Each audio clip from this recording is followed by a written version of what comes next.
Most travel scams do not start with danger. They start with convenience. A cheaper taxi. A friendlier local, a faster ATM, a better exchange rate. A restaurant host who says, "Come in, special menu." A rental host who says, "Just pay me directly and I'll give you a discount." That is why smart travelers do not need to be suspicious of everyone. They need a simple rule. If someone is trying to move you faster than you can verify, slow the moment down. Because most tourist scams depend on one thing: you being tired, excited, confused, distracted, or embarrassed to say no. In this video, we are going through the most common travel scams and tourist traps in a practical way. Not to make you afraid of traveling, but to help you spot the red flags before you pay, before you get in, before you hand over your card, and before you follow someone away from the safe path. Let's start with the first high-risk moment, the airport. The airport taxi scam works because you have just landed. You are tired. You may not know the currency yet. You may not know what a normal fare should be, and someone near arrival says, "Taxi? Taxi? Official taxi?" The red flags are simple. They approach you before you approach them. They avoid the official taxi line. They do not want to use the meter. They quote a vague price like cheap or good price. Or they say the official taxi stand is closed, too expensive, on strike, or dangerous. That is your cue to stop. Before you get in, verify 3 things. The taxi is from the official queue or a reputable company, the fare system is clear, and the driver is not pushing you away from the normal pickup area. A real taxi option does not need to rush you into a side door. And if a driver says, "Cash only," "meter broken," or "I know a better hotel," treat that as a decision point, not a negotiation. The same idea applies to fake rideshare pickups. At busy airports, rideshare zones can be chaotic. Drivers are circling, passengers are tired, and fake drivers know exactly what confused travelers look like. The scam is usually not complicated. Someone says your name, waves you over, or asks, "Uber?" Then they try to get you into a car before you verify the plate. Do not verify the ride with your name first. Verify the car. Plate, make, model, driver photo, pickup zone, app route. If anything does not match, do not get in. If the driver asks you to cancel the ride and pay cash, do not get in. If the driver says the app is broken, do not get in. If they ask to see your phone and start handling it, do not hand it over. Your phone is not a ticket, it is your control panel. That brings us to money, because some of the most expensive tourist scams happen at ATMs and currency counters.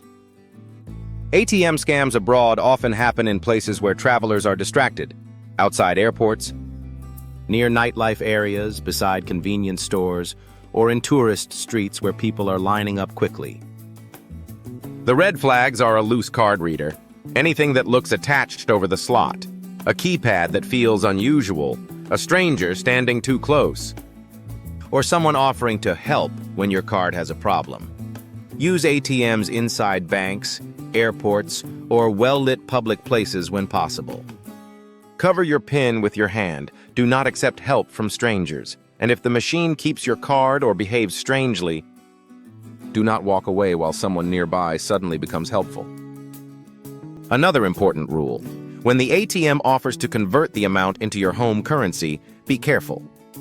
That screen often looks helpful, but the exchange rate can be worse. In many cases, choosing to be charged in the local currency lets your bank or card network handle the conversion.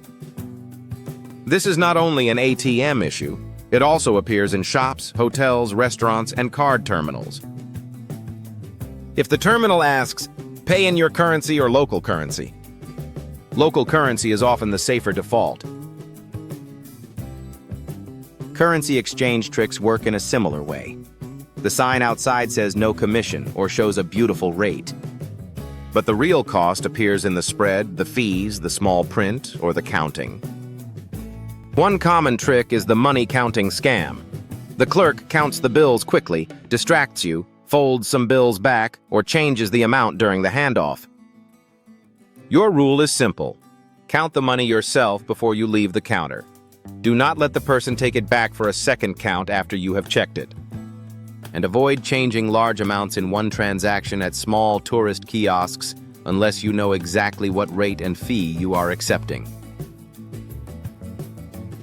Now let's talk about the street scams that feel harmless at first. Street distraction scams usually begin with a small interruption. Someone spills something on you. Someone asks you to sign a petition. Someone drops an item near your feet.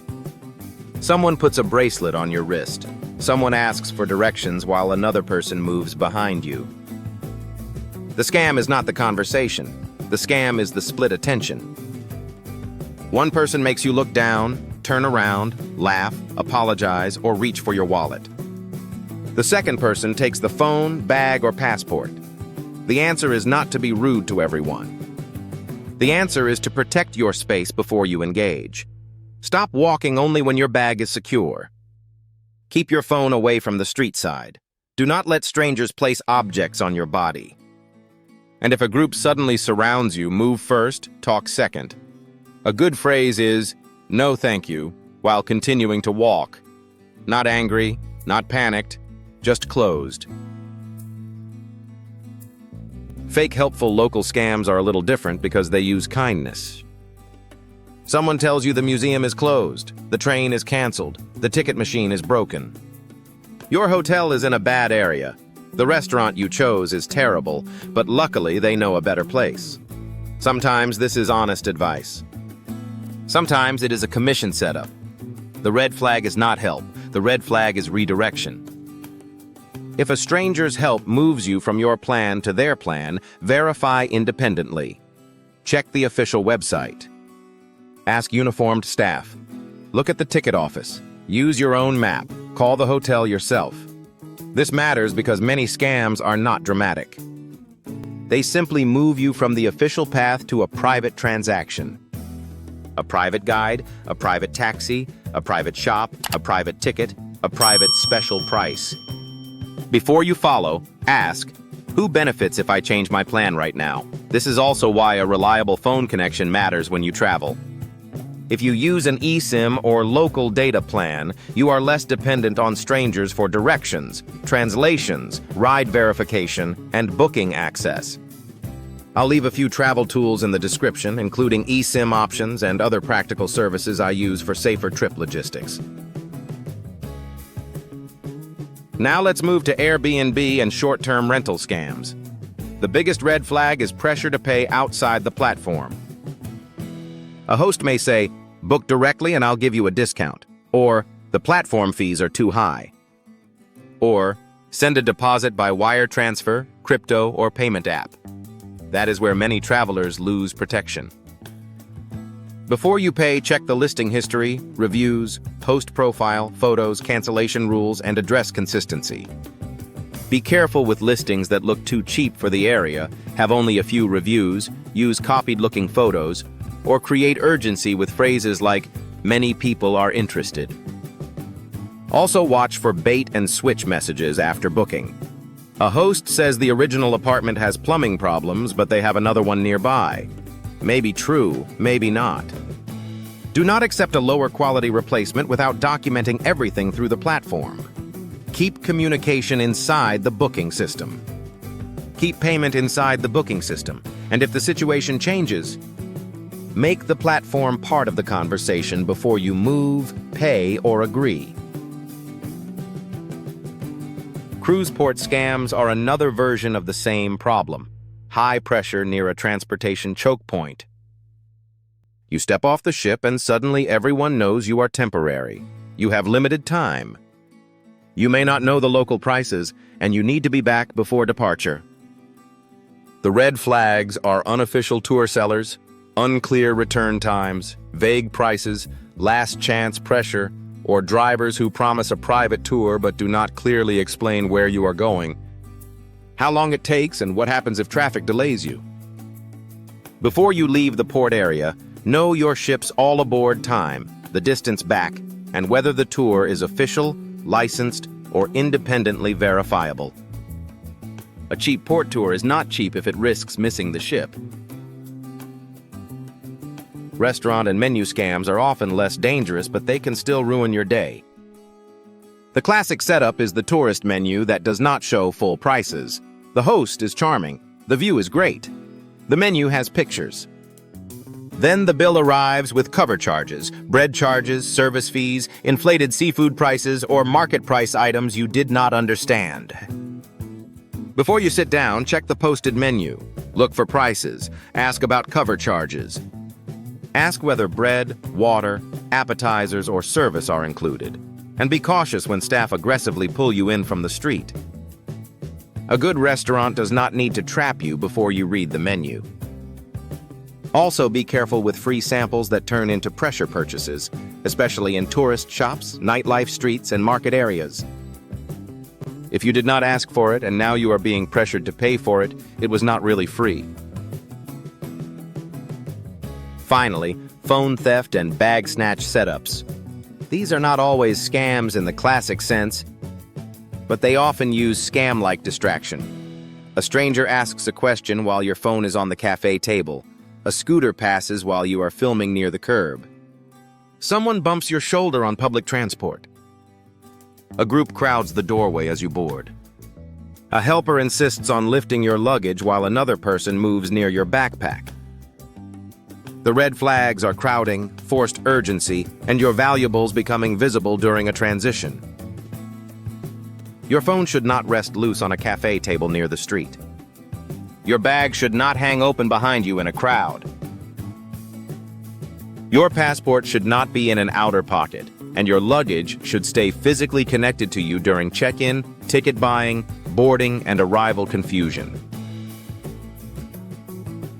The best anti-scam habit is not paranoia. It is friction. Scammers want a clean handoff. Your money, your card, your phone, your attention, your trust. You add friction by pausing. Before you pay, check the price. Before you get in, verify the car. Before you exchange money, confirm the rate. Before you use the ATM, inspect the machine. Before you follow a helpful stranger, verify with an official source. Before you book a rental, keep payment inside the platform. Before you eat, read the menu and charges. Before you walk through a crowded area, secure the phone and bag. None of this makes travel less enjoyable. It makes travel easier to enjoy because you are not constantly improvising. The goal is not to treat every local person like a threat. Most people you meet while traveling are honest. The goal is to recognize the moments where tourists are easiest to pressure. Arrival, payment, transport, crowds, nightlife, and time-limited decisions. If you remember one sentence from this video, make it this: a real option still makes sense after you slow down. A real taxi still makes sense after you check the plate. A real tour still makes sense after you verify the operator. A real rental still makes sense inside the platform. A real restaurant still makes sense after you read the menu. A real helper still makes sense after you confirm the information yourself. And if the offer only works while you are rushed, confused, embarrassed, or separated from the official path, that is your red flag. For safer travel logistics, check the tools linked in the description. I only include practical travel services that fit the SafeMiles approach: staying connected, protecting your route, managing disruptions, and reducing rushed decisions. Some links may be affiliate links, which helps support the channel at no extra cost to you. If this helped, subscribe to SafeMiles. This series will go deeper into airport taxi scams, fake rideshare pickups, ATM scams abroad, currency tricks, street distractions, fake helpful locals, Airbnb scams, cruise port traps, tourist restaurant scams, and phone theft setups. Travel should feel open, not naive. Slow the moment down. Check the red flags. And make the safer choice before you pay, before you get in, and before the scam has a chance to start.